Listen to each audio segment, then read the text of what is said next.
বন্ধুরা, বলো। দেখেছো আজকে গুড মর্নিং আমাকে বলতে হলো না। তো ঠিক আছে, আমি আরেকবার বলে দিই, গুড মর্নিং সবাইকে। তোমরা সবাই কেমন আছো? আশা করছি ভীষণ ভালো আছো। আমরা ভীষণ ভীষণ ভালো আছি। তো আজ সকাল 10টা থেকে আমি আমার ব্লগটা স্টার্ট করছি, কারণ এই যে তান আমার সোনা পাখি এখন সবে মাত্র ঘুম থেকে উঠলো। তাও আবার জানো কি বললাম যে কালকে রে ও একটা মানে খেলনা দেখছিল, বলেছি যে পার্সেলটা অর্ডার করেছি তারপর উঠেছে।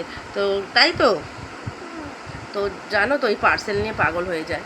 তো এখন আমাদের সব মানে ব্রেকফাস্ট হয়ে গেছে, রান্নাও আমি বসিয়ে দিয়েছি।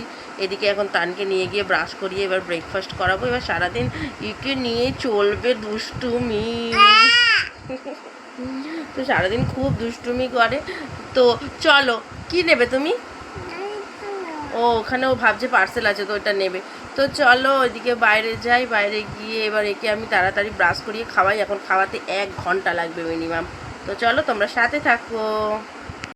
তো তানকে ব্রাশ করিয়ে আর খাওয়ানো হয়ে গেছে। তো তারপর এইদিকে আমি মাছ কিনেছিলাম, লোটে মাছ, তো সেইটাকে ধুয়ে নিয়েছি। তোমাদের দাদাভাই বাড়ি আছে, বললো যে আজকে আলু দিয়ে লোটে মাছটা ঝোল বানিয়ে দিতে। লোটে মাছ বা নেহারি মাছ, অনেকের যে যা খুশি বলো। এখানে আলু কেটে রেখেছি, আর এই যে দেখো কড়াই বসিয়ে দিলাম। তো কড়াইয়ে সর্ষের তেল দিলাম। সর্ষের তেল দিয়ে এই রান্নাটা করলে ভীষণ ভালো খেতে হয়। তো ও ঝুড়ো ঝুড়োটা বেশি ভালোবাসে না, ঝোলটা ভালোবাসে। তো ভাবলাম তাহলে করে দিই। তো তারপরে দেখো ফোড়নের জন্য তেজপাতা দিয়ে দিলাম, আর তারপর পেঁয়াজ দিয়ে দিচ্ছি। তো পেঁয়াজগুলো একটু ভালোভাবে ভেজে নিতে হবে। এগুলো অত বেশি না ভাজলেও হবে, যেহেতু ঝোল হবে। তো তারপর হালকা হালকা করে ভাজছি। আজকে ভাবলাম যে রান্নাটা শেয়ার করি, তাই জন্য আজকে একটু রান্নাই শেয়ার করছি। আর অনেকটা লেট হয়ে গেছে জানো তো। আর এবারে আদা রসুন পেস্ট দিয়ে দিলাম। সময় একেবারেই ছিল না, তো বাটিনি, যেটা রেডিমেড পাওয়া যায় ওটাই দিলাম। আর টুকরো করা আলুগুলোও দিয়ে দিলাম। অনেক সময় তেলের ওপর আলুগুলো ভেজে নিই, আজকের এই পেঁয়াজের ওপরেই আলুগুলো ভেজে নিচ্ছি, সময় অনেকটাই কম। তো সেইভাবেই রান্নাটা করছি আর কি। তো তারপরে দেখো হালকা হালকাভাবে নেড়ে দিচ্ছি। তো এই রান্নাটা খেতে ভীষণ ভালো লাগে, আর টমেটো দিয়ে দিতে হবে। তো রান্নাটাতে সব কিছুই হলো, কিন্তু আমি ধনে পাতা নিতে ভুলে গেছিলাম, এটাই হচ্ছে ব্যাপার। তো তারপর ভালোভাবে নাড়িয়ে দিতে হচ্ছে। তো দেখো রান্নাটা দেখতে যেমন সুন্দর হয়, খেতে অসাধারণ হয়। আর লোটে মাছ তো আমি ভীষণ ভালোবাসি।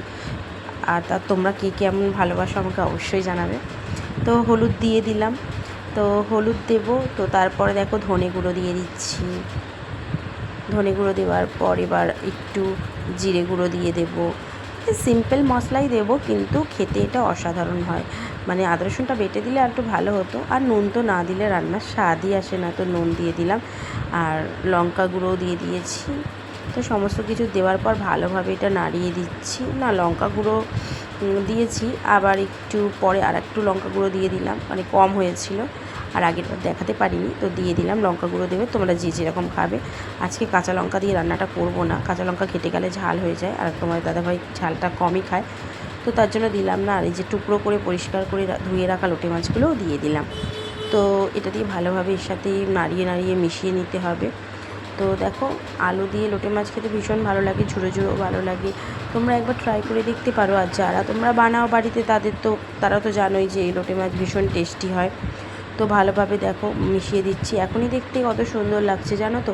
তো মানে যারা লোটে মাছ খায়ও না, তারাও যদি এরকমভাবে বানিয়ে একবার খাও, তাহলে অবশ্যই তোমাদের খুবই ভালো লাগবে। তো আজকে ব্লগের মধ্যে রান্নাটা শেয়ার করছি, কারণ ভাবলাম যে আজকে রান্নাটা তোমাদের একটু দেখিয়ে নিই। আর এই যে দেখো পেঁয়াজগুলো এর মধ্যে রান্নার মধ্যে দিয়ে দিয়েছি, সমস্তটাই দেখো ভালোভাবে ভাজা হয়নি, মানে টমেটো পেঁয়াজ সমস্ত একটু একটু দেখা যাচ্ছে, এরকম অবস্থায় রাখতে হবে। তারপর জল দিয়ে দিলাম। তো যেহেতু ঝোল হবে, তো এবারে দেওয়ার পর এটাকে ঢাকনা দিয়ে চাপা দিয়ে রেখে দেবো। তো ঢাকনা দিয়ে চাপা দিয়ে রাখার কিছুক্ষণ পর আবার এটাকে খুলবো। মানে বেশ কিছুক্ষণ পরেই খুলে দেখলাম বেশ ভালো ফুটছে, দেখো বুঝতে পারছো তো ঝোলগুলো কীরকম হয়ে গেছে। তো দেখো তারপর রান্নাটা আমার এইরকম পর্যায়ে এসে গেছে, গরম মশলা ছাড়িয়ে নামিয়ে নিয়েছি। রান্নাটা ভীষণ কি নেবে লেগেছে, তুমি দুষ্টুমি করছো। দেখো তুলোগুলো দিয়ে এই বালিশটা বানিয়ে নিল। তান সরো না। তো তারপর তোমার দাদাভাই বালিশ বানাচ্ছিল, বালিশ ঘরে কয়েকটা বানিয়ে নিয়েছে। আর তারপর এখানে আমি ভাত বেড়ে নিয়েছি, ভাত, পটল আলু ভাজা, ডাল, তারপরে এই যে লোটে মাছের তরকারি, কিছুটা চিকেন ছিল। তো সমস্তটাই বেড়ে নিয়েছি। বিকাল হয়ে গেছে অনেকক্ষণ আগে। তো আজকে তোমার দাদাভাই ছিল, যেহেতু বললাম যে শরীরটা খারাপ, তোমার দাদাভাই ছিল। তার জন্য আমি আর দোকান খুলিনি, ওই খুলে দিয়েছিল সকালে বিকালে সবসময় ওই খুলেছিল। আর এই যে দেখো বাইরে এখন অন্ধকার হয়ে গেছে, দেখছো, মানে বিকাল অনেকক্ষণ আগেই পেরিয়ে গেছে। আমি একটু আগে ঘুম থেকে উঠলাম, উঠে মুখটা ধুয়ে আর তোমাদের সাথে একটু কথা বলছি।